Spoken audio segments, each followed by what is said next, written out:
सर्वांना नमस्कार. एक खुशखबरी आहे जी तुम्हाला सांगावीशी वाटली आणि ती मला सांगितली आपल्याच एका यूट्यूबच्या फॅमिलीतल्या मेंबरने, प्रिया शिंदे यांनी. आणि ती अशी की प्रतिलिपीमध्ये आपली ऋतुरंग ही स्टोरी 3ऱ्या नंबरला विनर झाली आणि चांद मातला ही सुद्धा विनर झाली आणि एकाच स्पर्धेमध्ये उतरलेल्या माझ्या दोन्ही स्टोऱ्या विनर झाल्या आणि थँक्यू.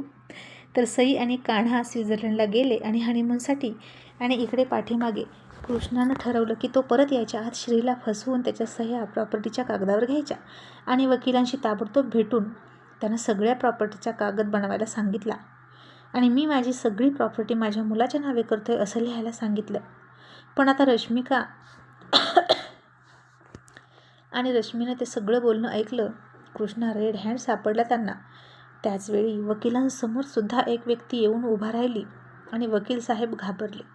त्यांचं आणि कृष्णाचं झालेलं सगळं बोलणं त्या व्यक्तीनं रेकॉर्ड करून घेतलं होतं आणि ते रेकॉर्डिंग ऐकल्यानंतर वकील घाबरले आणि म्हणाले, मी तुम्ही म्हणाल तसं करतो, पण श्री साहेबांना हे सांगू नका.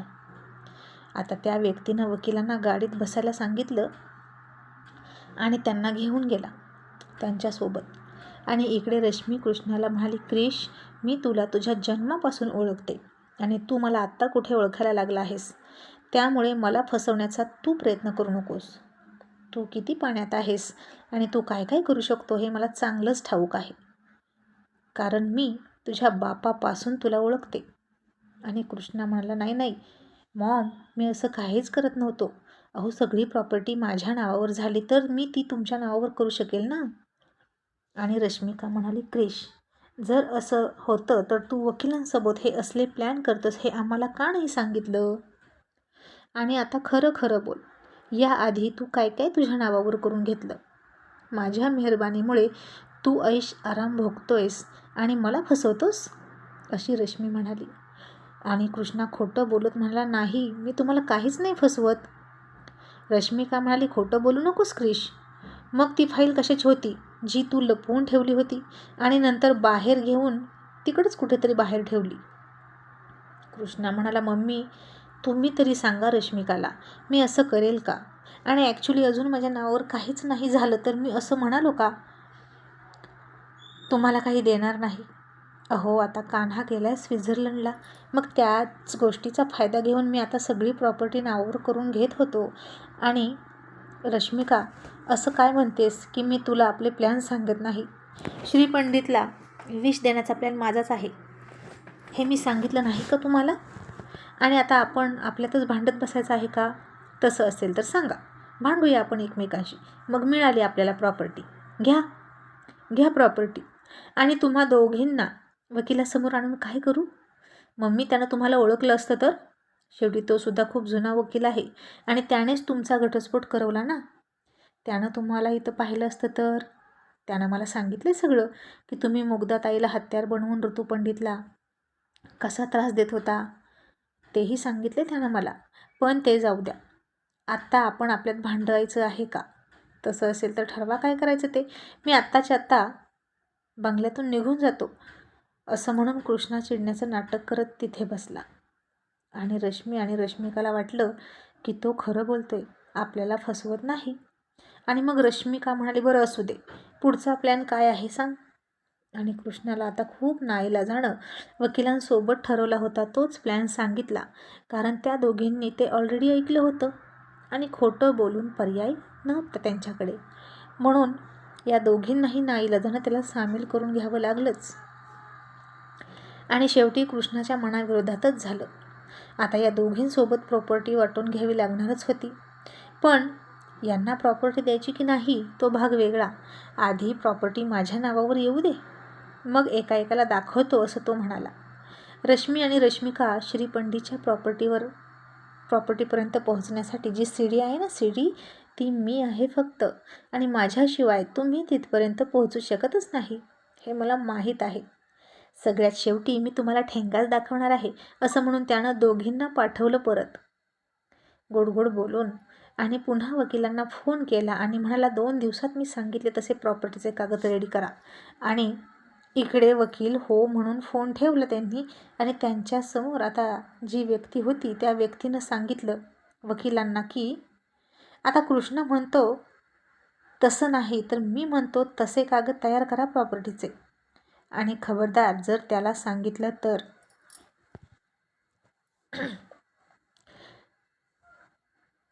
तुमचं आणि त्याचं सगळं रेकॉर्डिंग आहे माझ्याकडे, आणि मी तुम्हाला या रेकॉर्डिंगच्या आधारे कसा ट्रॅप करू शकतो हे तुम्हाला माहीतच आहे चांगलंच.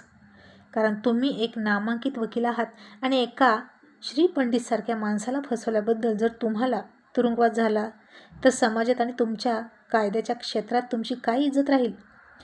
तुमची वकिलाची सनद रद्द करण्यात येईल आणि आजपर्यंतच्या तुमच्या स्वच्छ कारकिर्दीला गालबोट लागेल. आणि तुमचा मुलगासुद्धा आता वकिली करतोय ना, मग त्याच्याकडे सुद्धा एका विश्वासघाती वकिलाचा मुलगा म्हणून बघितलं जाईल आणि एकही केस त्याच्याकडे येणार नाही. तसे ते वकील घाबरले आणि हात जोडून म्हणाले, प्लीज प्लीज, मी माझ्या सगळ्या चुका सुधारतो, प्लीज असं करू नका. आणि मग ती समोरची व्यक्ती म्हणाली, ठीक आहे, जे काही असेल ते सगळं मला खरं खरं सांगायचं आणि आत्तापर्यंत तुम्ही काय काय केली कृष्णाची मदत ते सुद्धा सांगा, आणि मग इथून पुढं मी सांगतो तुम्हाला काय करायचं ते, आणि तुम्ही तसंच करायचं. आणि वकील म्हणाले हो, आणि सगळं खरं खरं सांगितलं आणि म्हणाले, मला इतकंच माहीत आहे, मला फक्त प्रॉपर्टीतला 10% हिस्सा देतो, तुम्ही असे पेपर्स बनवा असा कृष्ण म्हणाला, बाकी मला काहीच माहीत नाही असं तो वकील म्हणाला. आणि मग त्या व्यक्तीनं वकिलांना सोडून दिलं. आणि मग आता इकडे अमित घरी आला आणि मुग्धाला म्हणाला, मुग्धा, अगं असं ऐकायला मिळते की सई निरंजन अंकलची मुलगी आहे. It's very big for news for Sai, हो ना? आणि मुग्धा आनंदून म्हणाली, हो ना अमित, अरे मला सुद्धा तिला भेटायला जायचं होतं, किती आनंदाची बातमी आहे ही. आणि तिला काय वाटत असेल रे खऱ्या आईवडिलांना भेटून. पण काना आणि ती स्वित्झर्लंडला गेलेत हनीमूनसाठी. आणि अमित म्हणाला, हो मला कळलंय, पण दोघांची जोडी छान आहे ना. आणि मुग्धा, तुला सांगू, तुझा भाऊ आहे ना कृष्ण, त्याच्याकडे बघितल्यानंतर असंच वाटतं की तो कायम असा असमाधानी का असतो ग. इतकी संपत्ती आहे, इतका पैसा ऐश्वर आहे, तरीही तो कसल्या तरी हव्यासानं पछाडलेला वाटतो. आणि मुग्धा म्हणाली, हो अमित, तुमचं खरं आहे अगदी. लहानपणापासून कृष्णा तसाच आहे, एकही वस्तू कोणाला देत नाही, सगळं त्यालाच हवं असतं एकट्याला. माझ्याशी तर कायम भांडायचा खेळण्यावरून. मी त्याला माझं सगळं द्यायचे, पण माझं सगळं घेऊनही त्याचं समाधान व्हायचं नाही. आणि अमित काहीतरी विचार करत म्हणाला, हो असं वाटतंय खरं, त्याला तुझ्याही हिश्श्याचं घ्यायचं आहे असं दिसतंय. मग मुग्धा कान्हाची आठवण येऊन म्हणाली, अमित मी त्याला फोन करू का हो? आणि मी फोनवरच बोलते सईसोबत. अमित म्हणाला, आता कुठे, त्यांना त्यांची हनीमून ट्रिप एन्जॉय करू दे, त्यांना डिस्टर्ब करू नकोस. अगं एकतर आत्ता कुठे योग आला आहे त्यांचा एकत्र येण्याचा, लग्न झाल्यापासून दूरच होते.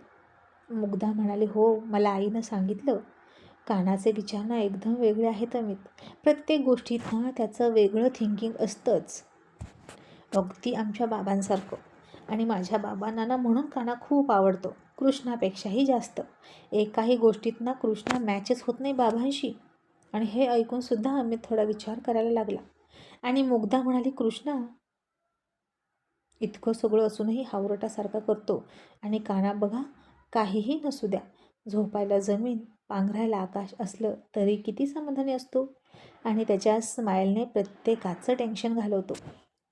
आणि आपल्या लग्नात सख्ख्या भावानं केलं नाही इतकं कान्हानं माझ्यासाठी केलं. कृष्णाला मी कधीही माझ्या बाजूने स्टँड घेताना पाहिलं नाही, पण कान्हानं कायम माझं रक्षण केलं.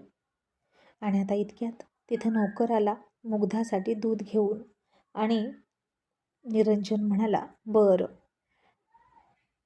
आता दूध प्या असं म्हणून तिला दूध पाजलं आणि म्हणाला, ठीक आहे बस आता गप्पा. ते दोघे आले की आपण आवर्जून भेटायला जाऊया आणि आपल्या बाळाला त्याच्या कान्हा मामाला सई मामीला भेटवूया, ओके. आणि मुग्धा पोटावर हात ठेवून समाधानानं हसली. आणि अजूनपर्यंत तरी मुग्धाला काहीही कॉम्प्लिकेशन्स आले नव्हते प्रेग्नन्सीमध्ये, कारण अमित तिची खूप काळजी घेत होता. आता श्रीवर विषप्रयोग झाला याची बातमीसुद्धा बाहेर कुठे गेलीच नव्हती, मुग्धापर्यंत तर नाही तर तिनं खूप टेन्शन घेतलं असतं. आणि आता इकडे कान्हा आणि सई स्वित्झर्लंडमध्ये पोहोचले आणि ते दोघेसुद्धा पहिल्यांदाच इतकं सुंदर शहर पाहत होते. इतक्या मोठ्या हॉटेलमध्ये आले होते. रूम तर अगदी आलिशान होती आणि ते पोहोचले आणि तिकडं संध्याकाळ होतच आली होती आणि आता इथं घरचं कोणीच नव्हतं. वातावरणसुद्धा नवीन होतं आणि ती बंद खोली पाहून आणि ती गुलाबी थंडी बघून दोघांचाही मूड एकदम रोमॅन्टिक झाला. आणि कान्हा तिला म्हणाला, सई आपण फ्रेश होऊन थोडा आराम करूया, मग डिनरसाठी खाली जाऊया. आणि सई हसून म्हणाली, म्हणजे संध्याकाळचं जेवण ना? आणि कान्हा हसून म्हणाला, हो. आणि मग सकाळी ब्रेकफास्ट करूया. आणि सई पुन्हा हसून म्हणाली, म्हणजे रात्रीचा भात किंवा शिळ्या चपातीचे तुकडे, हो ना? आणि कान्हा हसून म्हणाला, काय चाललंय तुझं, अशी का बोलतेस?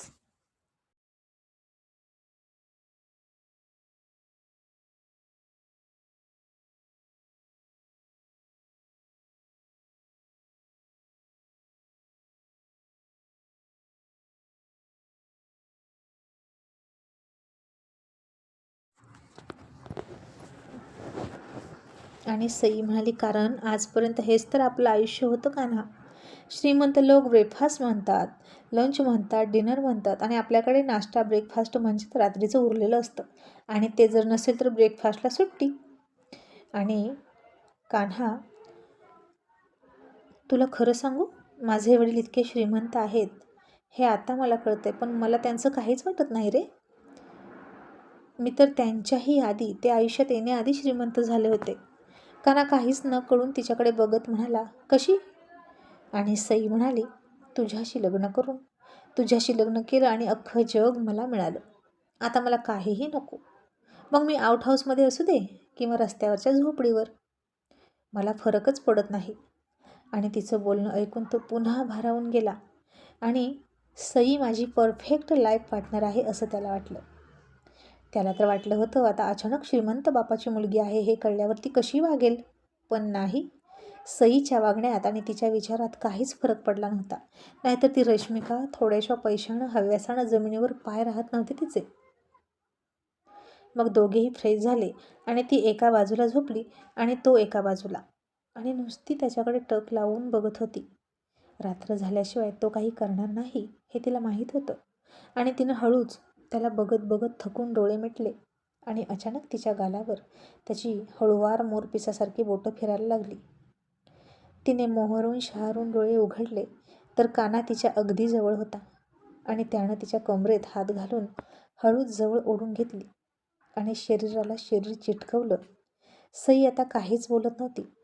फक्त तो जे देईल आणि जितकं देईल तितकं मुकाट्याने घ्यायचं असं तिनं ठरवलं होतं. आणि फक्त त्याच्या डोळ्यात बघायची आणि तिला काय हवंय हे डोळ्यांनीच त्याला सांगायची. आणि कान्हा तिला म्हणाला, सई थँक्यू सो मच मला इतके दिवस समजून घेतल्याबद्दल. तुझ्या जागी दुसरी मुलगी असती तर खरंच तिनं मला नसतं समजून घेतलं.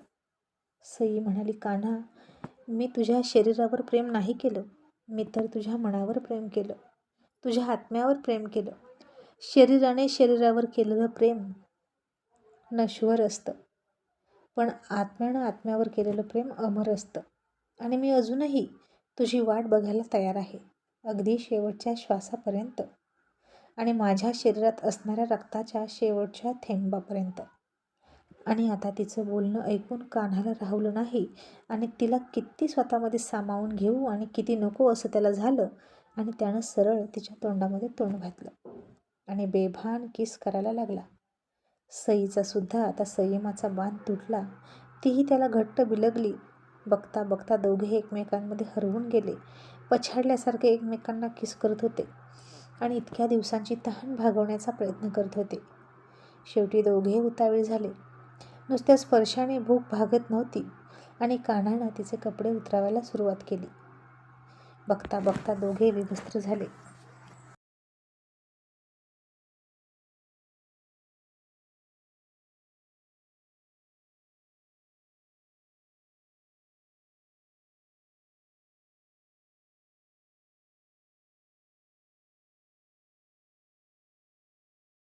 आणि मग तो तिच्यावर आला आणि आज सई खऱ्या अर्थानं फुलणार होती. आणि कान्हा तिच्यात प्रवेश केला आणि तिच्या तोंडातून अस्पष्ट अशी वेदनेची किंकाळी उठली आणि थोडाच वेळ तिला वेदना झाल्या आणि नंतर त्या वेदनांची फुलं झाली. कान्हा तिच्यावर प्रेमाचा वर्षाव करत होता आणि सई स्वर्गीय सुखात न्हाऊन निघत होती. आणि शेवटी दोघांना हवंहवंसं वाटणारं ते मधुर मिलन शेवटी झालं आणि दोघेही तृप्त होऊन आराम करायला लागले. आता डिनरसुद्धा कान्हानं रूममध्येच मागवला आणि डिनर करून पुन्हा प्रेमाचा दुसरा राऊंड तो पूर्ण करायला लागला. पुन्हा सकाळी उठून सईचं पूर्ण अंग ठणकत होतं, पण त्यामध्ये तिला वेदना वाटत नव्हती, तर खूप गोड ठणका होता तो. आणि सई कानाबाहेर पडतच नव्हते. रूममध्येच खायचं प्यायचं आणि तिथेच प्रेमाचा वर्षाव करायचा. सलग 1.5 ते 2 दिवस त्यानं असंच केलं. आणि इतक्या दिवसाच्या प्रतीक्षेनंतर त्यानं तिच्यावर इतकं प्रेम केलं आणि सईची आता त्याच्याविषयी काहीही तक्रार राहिली नाही. मग आता असेच आणखीन 2-4 दिवस निघून गेले. सई कानाबाहेर फिरायचे, मधूनच घरी फोन करायचे, सगळ्यांशी बोलायचे. सईसुद्धा निरंजनसोबत बोलायची. त्यांचे दिवस मजेत सुरू होते. आणि इकडे एक दिवशी कृष्णानं संधी साधली. निरंजन श्री दोघांनीसुद्धा ड्रिंक केली होती.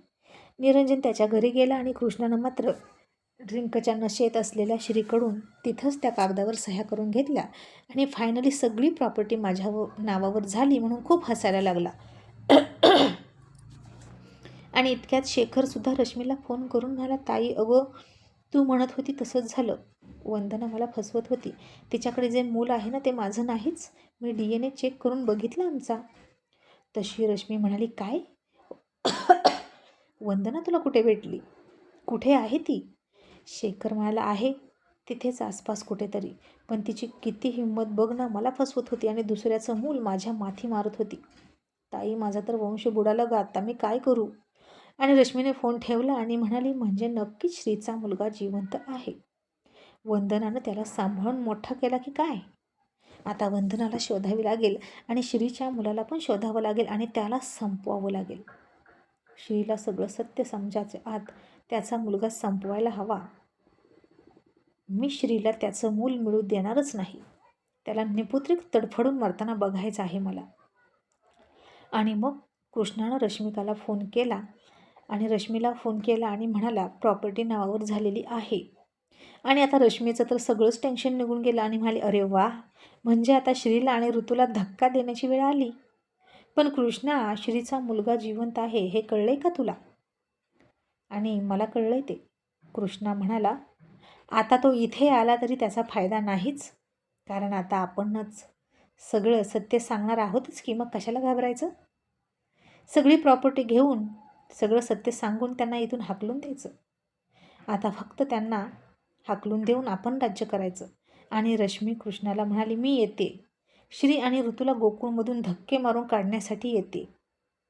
आणि कृष्णा, तू माझ्याशी आता नाही खोटं बोललास, प्रामाणिकपणे प्रॉपर्टी नावावर झालेली सांगितली. मग मीही तुला आता एक गुड न्यूज देत सरप्राईज देणार आहे.